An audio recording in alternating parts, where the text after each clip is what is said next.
Est-ce que vous avez déjà entendu parler du point de fumée des huiles? En fait, lorsque vous mettez, exemple, du beurre dans la poêle et que le beurre fume ou qui noircit, c'est qu'il a justement dépassé ce point-là, qui est le point où au-delà de cette température-là, le gras va se mettre à fumer et va se dénaturer. Donc, aujourd'hui, je voudrais vous parler de différentes huiles ou gras que vous pouvez utiliser dans votre alimentation dans le but de faire des bons choix pour votre santé et de bien les utiliser selon votre objectif. Donc, j'aimerais me présenter. Je m'appelle Anne-Marie Lequin, je suis naturopathe holistique. J'accompagne les femmes et leurs familles depuis 14 ans à trouver les causes de leur déséquilibre avec l'aide de la kinésiologie intégrée. J'ai un bureau sur la rive sud de Montréal à Sainte-Catherine, un à Granby et j'offre aussi des consultations en ligne. Donc aujourd'hui, comme je viens de vous expliquer, j'aimerais vous parler de certains, je ne peux pas toutes les énumérer, il y en a beaucoup, mais j'ai été avec les principaux que je trouve important là, que c'est intéressant de les utiliser pour la cuisine ou qui est assez commun d'utilisation. Donc, le premier que j'aimerais vous parler, c'est en fait l'huile de coco. Donc, ce qu'il faut savoir, c'est que il y a différentes sortes d'huiles. Il y en a qu'elles sont, on appelle raffinées ou non raffinées. Dans l'exemple de celle que j'ai ici, elle est non raffinée. Ce qui est important de regarder dans cette information-là, parce que selon laquelle que vous choisissez, le point de fumée va être différent.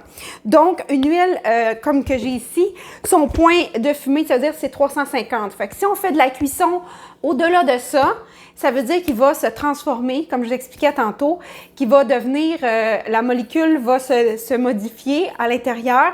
Et oui, il va y avoir de la fumée, mais au-delà de ça, ça devient toxique pour notre corps. En fait, on peut dire qu'il devient trans aussi. C'est très dommageable pour notre santé cardiovasculaire. Donc, si vous voulez utiliser l'huile de coco pour la cuisson, il faut la prendre raffinée. Puis, c'est, comme je vous dis, sinon, si vous faites, comme exemple, dans une recette que j'aime bien faire, avec du cacao, du beurre de coco, puis il y a d'autres ingrédients là, que j'oublie à l'instant, mais je le fais pas cuire, je le fais juste fondre un petit peu, puis rapidement, ça fond sans vraiment le faire chauffer le beurre de coco. Et ce que je veux en venir, c'est qu'à ce moment-là, des recettes que vous faites juste un peu fondre l'huile pour faire votre recette, ça peut être un bon choix. Mais si c'est une recette que vous devez, exemple des biscuits ou des recettes qui vont au four, vous comprenez que si vous allez au-delà de 350, il faut vraiment choisir la bonne sorte d'huile de coco. Ensuite, l'autre chose que je voudrais vous parler. Souvent, on entend parler justement du beurre. Le beurre qui va fumer rapidement, va changer de couleur. Et son point de fumée, à lui, est 350. Il faut savoir aussi que dans la poêle, c'est étonnant, mais ça peut monter très haut. Rapidement, à 500-600 degrés au niveau de la poêle. On n'atteint même pas ça au four quand on fait cuire. Fait que le beurre, moi, je le recommande vraiment plus pour tartiner notre pain ou des recettes encore là qu'on va juste le faire fondre puis on va utiliser comme pour un gras dans la recette, mais pas pour la cuisson. À la place, si on veut un remplacement du beurre, c'est sûr que oui, il y a toutes sortes d'huiles, mais un que j'aime beaucoup travailler avec, c'est le ghee. Le ghee qui est du beurre clarifié et son point de fumée, lui, il est à 450 à 475 Fahrenheit. Donc, vous pouvez voir que c'est vraiment plus élevé. Mais l'avantage de travailler avec le ghee dans notre cuisine, c'est qu'il y a des propriétés vraiment pour la nutrition de notre intestin. Il vient nourrir la muqueuse et fait augmenter un mot qui s'appelle le SIGA. Mais le SIGA, en fait, c'est comme la partie...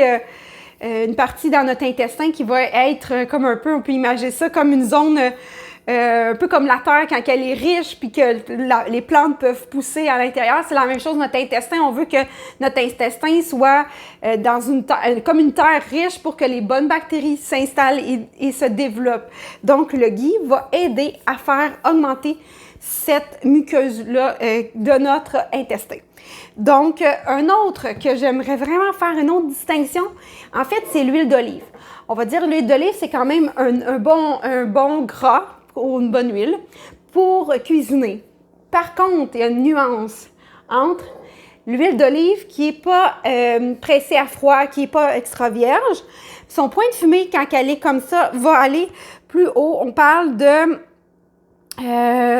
468 Fahrenheit. Fait que si on veut faire des recettes comme des biscuits, par exemple, ou des recettes qui vont aller au four, ou même dans la poêle, c'est un bon choix.